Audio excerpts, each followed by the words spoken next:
Season of the Chosen has been revealed, and in this video we're going to talk about the story that comes with it, activities, strikes, exotics, and gear, and much more. I'll sharpen my gilded knife and see you both on the battlefield.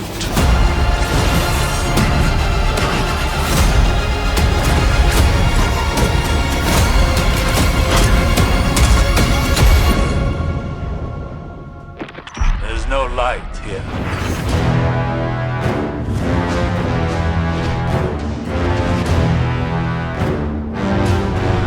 Welcome back everybody, hope you're having a great day. It's always a good day when we get some more Destiny news and content coming soon.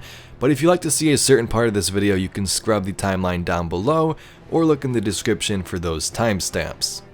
Let's first begin with what the brief story summary is, what's going to happen story-wise this season, and then we'll talk about the new activities, some strikes, and then the gear and stuff that comes with it, along with secrets we can spot in the trailer. With the pyramids and Xivu Arath destabilizing the system, Empress Caiatl, leader of the Cabal and daughter of Calus, seeks an alliance. But when she demands more than Zavala can offer, negotiations collapse, and the Guardians must become the tip of the spear that strikes at her growing war council.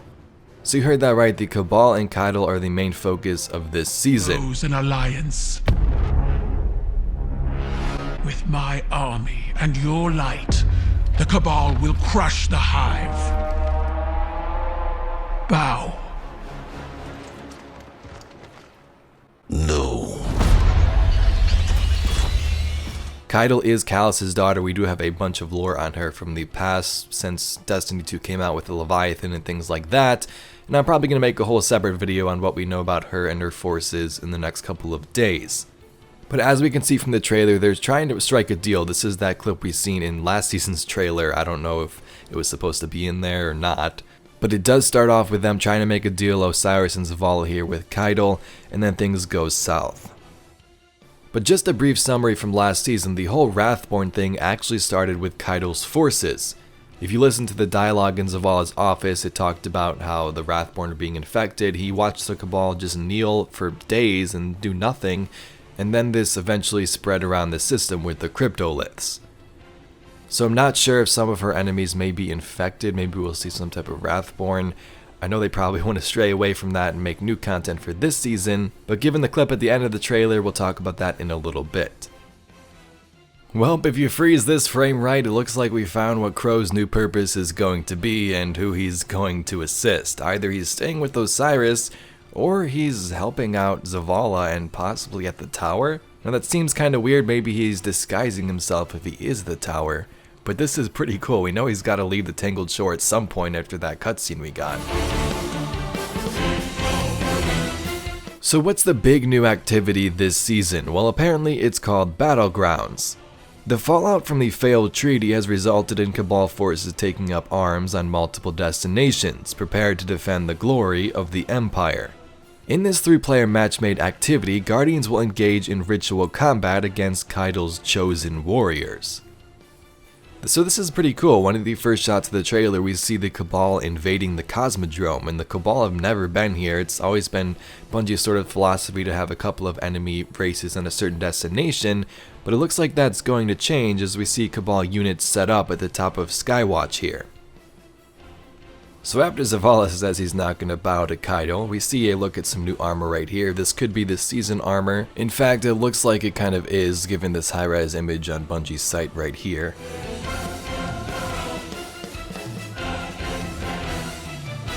Now you may also notice that the Guardians here are walking in a different area, and many when first seeing this might think, hey, that's the new tower, that area at the top that we thought maybe would be in this season.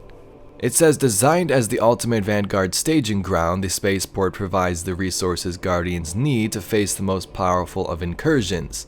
Here the war table has been set. Meet with Zavala, acquire the Hammer of Proving, and orchestrate an honorable victory. So at first glance, I'm not sure where this is. Maybe it looks like it's kind of in the hangar area with that left wall over there, but it's seeming kind of slim for that old tower to get revamped at this point, I guess. We then get a look at Ticcu's Divination. This ancient recurve bow charges multiple solar arrows that can track several targets at once. This is the exotic bow coming this season.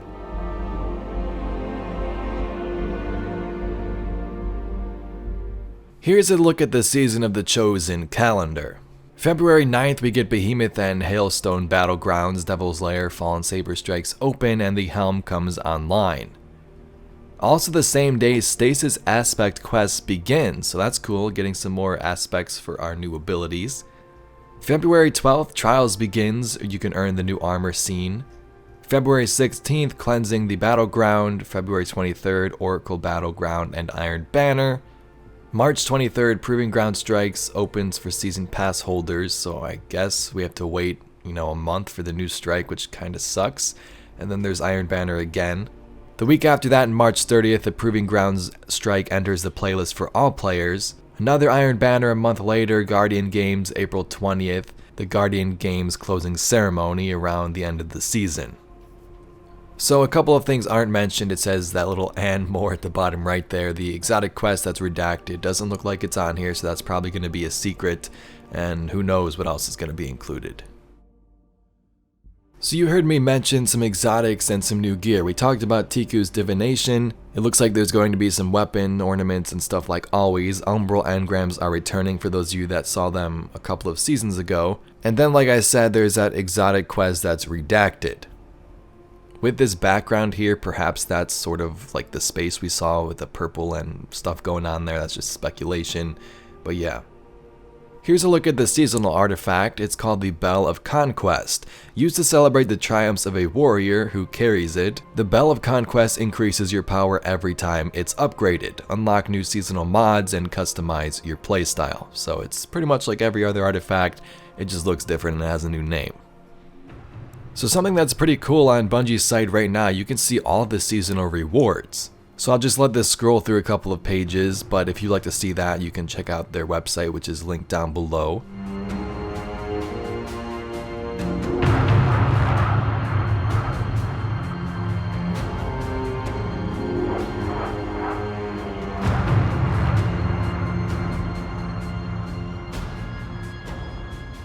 Here's a look at the content for Season Pass owners and what's going to be free for all Destiny 2 players.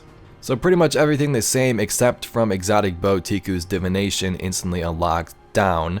From there down, everything else is included with the Season Pass.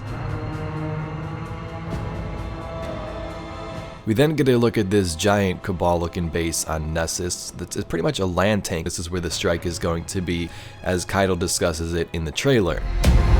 This tank is like a living thing. She breathes, she moves, and she will spit out your bones. So along with that new strike called Proving Grounds, we're also getting two old classic strikes returning from Destiny 1. One is the Devil's Lair strike, and then the Fallen Saber strike.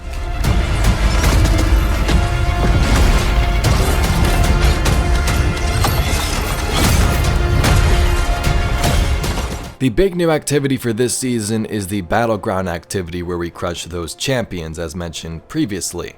We can see shots of that here taking place on Europa, so it looks like they're utilizing the new destination very well. My guess is there will be some in the Cosmodrome and also Nessus as well, but we'll have to see. So this part of the trailer, there's a bunch of fast frames, so I'm going to freeze frame them and then roll them a little bit here, and then we'll continue talking. But there's some looks at some armor, some emotes, and some weapons that you probably missed if you were just watching the trailer at normal speed.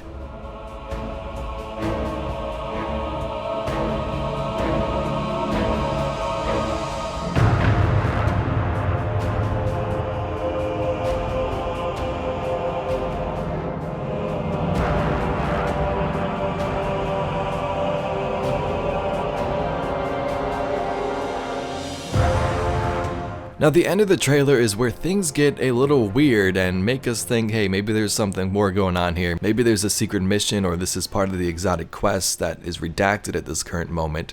But let's take a look at this. There's no light here.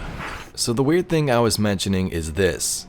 Osiris says there's no light here, and we see a Cabal ship floating in space. It looks like it's surrounded by darkness, if I'm being honest. I don't know if that's what it is. Maybe this was the Cabal-infected Wrathborn ship. But what do you think this is going to be used for? Let me know down below. Is this for the exotic quest? Is this maybe some type of new dungeon coming soon? We know it looks like that new strike takes place on Nessus with that giant moving Cabal tank, so what the heck is going on here? Now, along with this Cabal ship here, if we freeze frame, we can see some Cabal looking symbols. It could be darkness, but it looks more Cabal to me. I'm sure there's some type of secret here. I don't know why Bungie would just put this in unless it's some type of weird transition for editing the video. So take a look at these. Let me know if you can decipher anything. I'm sure Raid Secrets on Reddit is going to find something if there is anything. But this is definitely the most interesting part of the trailer for me, at least. Anyway, Guardians, that's all I got for this analysis video. Hope you enjoyed it. Hope you found something you didn't see in the original trailer. And if you'd like to see some more content just like this, be sure to subscribe to the channel. Like I said, in the next couple of days, we're going to be talking about the story of this, what's up with Caiatl and her forces, ever since Calus took control of the Empire a while back, and if those Wrathborn may still be around. Anyway, thank you very much for watching. My name's INVADE, and I'll catch you Guardians in the next one.